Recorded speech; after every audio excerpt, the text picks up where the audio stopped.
बोलिए श्री सद्गुरु महाराज की जय। जोर से बोलिए श्री सद्गुरु महाराज की जय। श्री सद्गुरु महाराज की जय। मंगल मूर्ति सद्गुरु मिलवै सर्वाधार।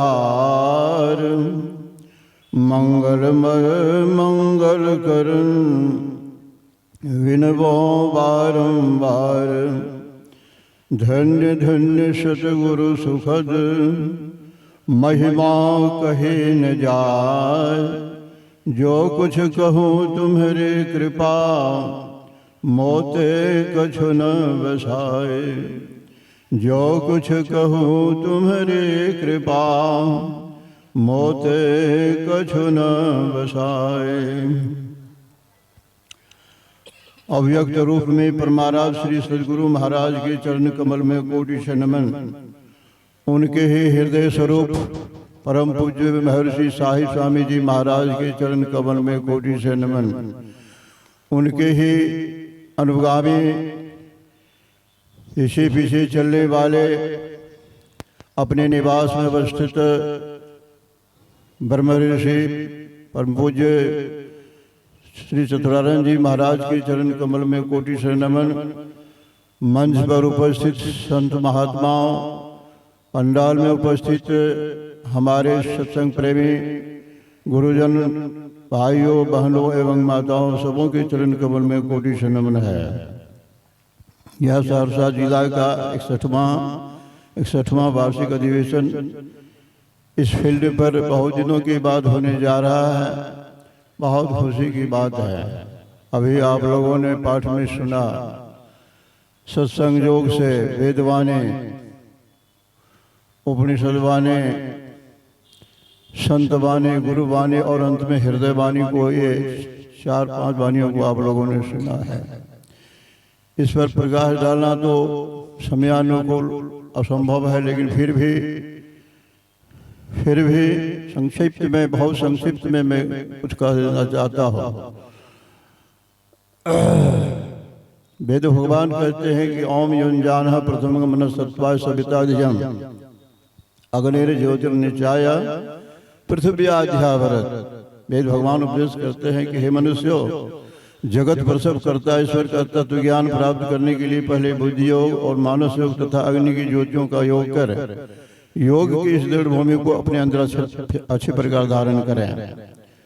तो पहले उस जगत प्रसव करता ईश्वर जो है, जगत में संसार को जिन्होंने बनाया, उत्पन्न किया है। संसार को मतलब क्या?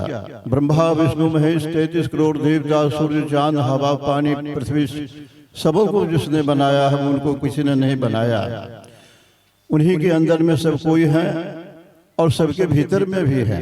ऐसे हैं वो परमात्मा का स्वरूप। और हमारे केनोपनिषद में कहा, अभी सुना, यन मनसा न मनुति इनाहुर मनोबतम तदेव ब्रह्मत्वं विद्धि नेदं उपासते। जो मन से मनन नहीं किया जाता, बल्कि जिससे मन मनन किया हुआ जाता है, उसी को तू ब्रह्म जान। इस देश काला विचिन्न वस्तु की लोग जो उपासना करता है वो ब्रह्म नहीं है। बात मैंने जो आप लोग मन से, हम लोग मन से मनन करते हैं, लेकिन यह मन में मनन करने की शक्ति जहां से आती है वही परमात्मा है। मन अपने से मनन नहीं करता है, वो किन्हीं की शक्ति को लेकर करके मनन करता है, वो परमात्मा है। और हम लोग जो जिस काला विषय वस्तु की लोग उपासना करते हैं, यानी दो देश काल और के अंदर में है। जन्म लेना है, मरना है, समयानुकूल कोई सदा रहता नहीं है। चाहे कुछ हो, पेड़ पौधा हो, मनुष्य जो भी हो, कोई भी जीव जंतु हो, सबका समय सीमा बंधा हुआ है। फाजिल नहीं जा सकता है। वृद्धावस्था में कोई कितनों घी मलाई खाए, क्या वो जवान होगा? कोई गाछ वृक्ष है, क्या उसको पकने के समय में आप पानी दीजिए, खाद दीजिए, क्या वो फिर जवान होगा? नहीं होगा। सब समय की सीमा के अंदर बंधा हुआ है, इसलिए वो ब्रह्म नहीं है। अब जो है उस ब्रह्म को हम प्राप्त कैसे करें? कहा उसके लिए सत्संग की आवश्यकता है। बिना सत्संग का ज्ञान नहीं होगा।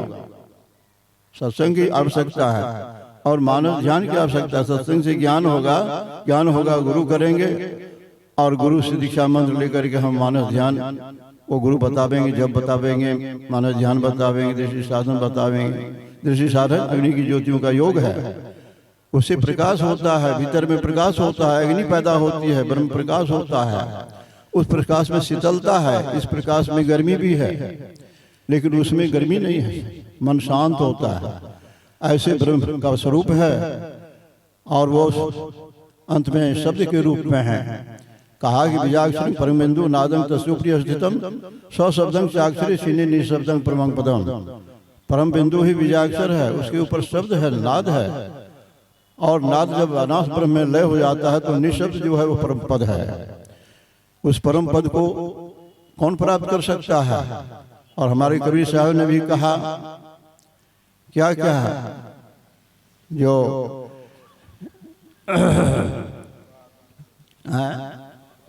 हाँ, बाबा अगम अगोचर ताते सही कहीं समझाओ ऐसा।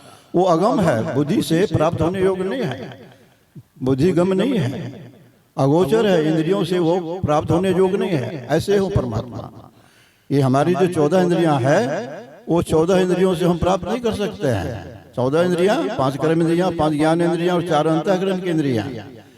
हम लोग सदा ऐसा बकाया करते हैं पेशाब द्वार को इंद्री, फलाने को इंद्री में घाव हो गया, पेशाब बंद है, लेकिन नहीं, संतों की भाषा में 14 इंद्रियां हैं। ये 14 इंद्रियों से हम उसको प्राप्त नहीं कर सकते हैं। बोलिए उनका कैसा स्वरूप है? इस आंख से जो देखना चाहते हैं वो माया भी परमात्मा है, उपदेश कला भी बस परमात्मा है। इसलिए परमात्मा ऐसा है। ऐसे परमात्मा को हमारे गुरुदेव कहते हैं कि जीवो परम पिता निज चिन्हो, कहते हैं संतन हितकारी। ऐसे परम पिता को जिनका पुत्र संसार है, संसार को जन्म दिया, उनको किसी ने जन्म नहीं दिया। यहाँ तो पिता पर पिता है, पिता पर बेटा, पोता पर पोता है संसार में, लेकिन उनको कोई नहीं जन्म दिया है, इसलिए उनको परम पिता कहते हैं। कहते उसको पहचानो, उसको पहचानोगे बहुत हित होगा, कल्याण की बात होगी। संत महात्मा लोग हितकारी की बात कहते हैं, उसको जानोगे, पहचानोगे तो आवागमन का चक्र छूटेगा, जन्म मरण का चक्र छूटेगा। और यह जन्मत मरण दूसरा दुख सहु, जन्मने मरने में काफी दुख होता है, कहा ये समाप्त हो जाएगा। यही जन्मना मरना दुख का घर है, यह समाप्त हो जाएगा, है ना। इसलिए पूज्य साहिब स्वामी जी महाराज की वाणी में सुना क्या कहते बाबा कि क्या हुआ था पाठ में? पूज्य बाबा के पाठ में क्या हुआ था?